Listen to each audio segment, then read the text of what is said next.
rugged khaki shorts and polyester and a nylon pale khaki plaid short sleeve. Malcolm had disappeared under his desk. Ben had picked up his arithmetic book and began to do problems. Nicholas put his head down in his arms and closed his eyes. Gooney Bird stared at them. "Am I boring you?" she asked. "Yes," the class said, all but Felicia Ann, who was silent, and Kiko, who was not bored at all. "What color were the Island Hopper shorts?" Kiko asked. "I hope blue." As a matter of fact, they were deep sea green with true blue stripes down the sides. "I might wear them to school on Wednesday." "Oh, good," said Kiko. "I'll continue now," Gooney Bird said. "It doesn't matter what clothes the prince had. The main character in the story is Gooney Bird, and it is important to tell a lot about the main character because the main character is right smack in the middle of everything. All the others are just minor characters, and it's boring to tell about their clothes." "Or you could call them secondary characters," Mrs. Pigeon pointed out. "Oh, excuse me for interrupting, Gooney Bird. I'll just write that over here on the board, secondary characters." Gooney Bird waited patiently while Mrs. Pigeon wrote. Then she breathed deeply and was about to continue. But she looked at the class. She walked down the classroom aisle to Malcolm's desk and peered under it. Malcolm was asleep. Ben was doing his arithmetic, and Nicholas was making his thumbs wrestle with each other. His left one was winning. "This is my fault," Gooney Bird said loudly. "I have failed to hold your attention." Of course, it didn't help that Mrs. Pigeon interrupted, but I have to blame myself for not inserting enough suspense into the story. "Stories need suspense," Gooney Bird said, "so I shall try to add some. Shall I continue the story now?" "Yes," said Mrs. Pigeon. "Yes," said all the children but Malcolm, who was still asleep, and Felicia, who never said anything. So Gooney Bird continued. "I'll start right off with a suddenly. That really wakes people up. Suddenly, when they entered the palace, Gooney Bird needed to go to the bathroom." Malcolm woke up. He popped out from under his desk. "I have to go to the bathroom," he said. "Go," said Mrs. Pigeon and pointed to the classroom door. Malcolm hurried away from the classroom. "Did the palace have bathrooms?" Beanie asked. Oh, I'm so sorry. I forgot to raise my hand." "Yes," Gooney Bird said. "The palace had 2 bathrooms, gentlemen and ladies." And what about the diamond earrings?" Tricia asked. "I'll finish the story now," Gooney Bird said. When she came out of the ladies' room, Gooney Bird Greene saw a gumball machine. "In a palace?" said Kiko. "Shh," the other kids said. Gooney Bird continued. Gooney Bird had not had a gumball for at least 4 months, and she wanted one. And she brought her money collection since she always carried it with her in a very heavy Ziploc bag. Her arms had developed big muscles from carrying her money. Gooney Bird stopped the story for a moment and held up her arms to display her muscles. Then she went on. So Gooney Bird took a penny from her money collection and put it in the gumball machine. But instead of a gumball, out came a diamond earring. It was quite a pleasant surprise, and she screwed it onto her left ear. After that, she felt lopsided, but she could see there was another diamond earring inside the gumball machine, so she put in another penny. She got a blue gumball. It probably matched the true blue stripes in her sea green shorts, Kiko pointed out in a loud whisper. Shh, said the rest of the class. Gooney Bird continued. Gooney Bird put the blue gumball in her mouth. It was a large lump in her cheek, and it tasted like spearmint. She felt doubly lopsided now. So she took another penny from her money collection and put it into the gumball machine. This time, she got a yellow gumball.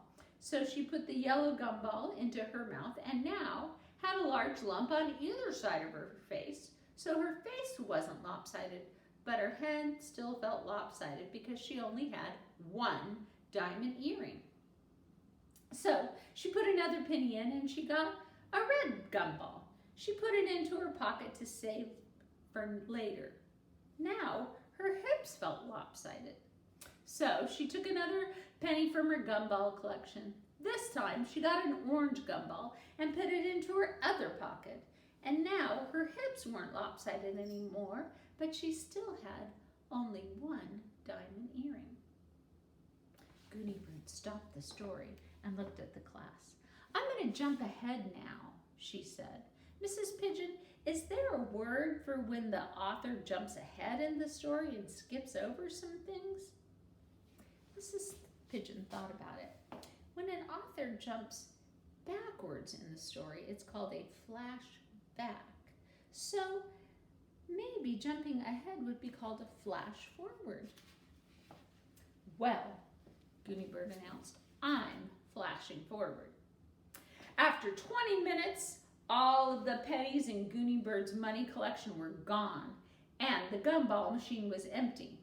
Now, Gooney Bird had 67 gumballs, 2 in her mouth, 2 in her pockets, and 63 in her Ziploc bag. Also, she had a pair of very large, glittery, dangling diamond earrings, which she wears to this day. When they saw her in the diamond earrings, everyone in the palace, including the prince, 2 motorcycle guys, and a lady in a wheelchair, cheered. They hugged and kissed and did a short but quite beautiful ballet. The end. What a lovely story, Mrs. Pigeon said, and the flash forward was very effective, Gooney Bird. I'm so glad you finally got the second earring. Gooney Bird turned her head from side to side so that her classmates could admire the earrings. All of the children clapped. Did the prince ask you to marry him? Kiko asked. What are you talking about? Gooney Bird said. The Pryns are already married. Mr. Howard Prynne is married to Mrs. Amanda Prynne. 1 Prynne plus 1 Prynne equals Pryns. The Pryns live next door to me with their dog Napoleon. Oh, said the children. Pryns. Barry Tuckerman jumped up and waving his arm frantically in the air. That wasn't a true story, Barry called out. I only tell absolutely true stories, Gooney Bird said impatiently. How many times have I had to tell you that? No, it wasn't, because I've seen lots and lots of pictures of palaces, and they have throne rooms and red carpets, and people get all dressed up in ball gowns, and Barry, Gooney Bird said with a sigh. What am I going to do with you? What do you mean? Said Barry. You're talking about a small P palace, but I'm talking about a capital letter P palace, an ice cream shop called The Palace where they have bathrooms, Beanie suggested, and a gumball machine with diamond earrings, said Chelsea. Exactly right, Gooney Bird said, and she took her seat. Then carefully, she unscrewed her dangling earrings. Ouch, she said. These really hurt. Malcolm returned to the classroom. Did you get out of jail, Gooney Bird? He asked. Gooney Bird looked unhappy for a moment. No, she said. Napoleon ate my Monopoly game. And that's the end of chapter 4. Now, I'm thinking Lois Lowry is trying to teach us some things about stories using Gooney Bird Greene, huh? Stories need a beginning, a middle, and an end. They have characters, main characters, and secondary characters. It helps if the characters talk, if they have dialogue. And she's really made them come alive. And she's added suspense. She talked about a long journey, a mystery, a rescue. And then she's used this device of suddenly, and something exciting happens. Oh, and I wrote down that an atlas is a book of maps. Wow. So I've learned some things about telling stories from this book. How about you? I bet you have been thinking of some really good stories you can tell. We'll get to that more next time we get together. It'll be chapter 5.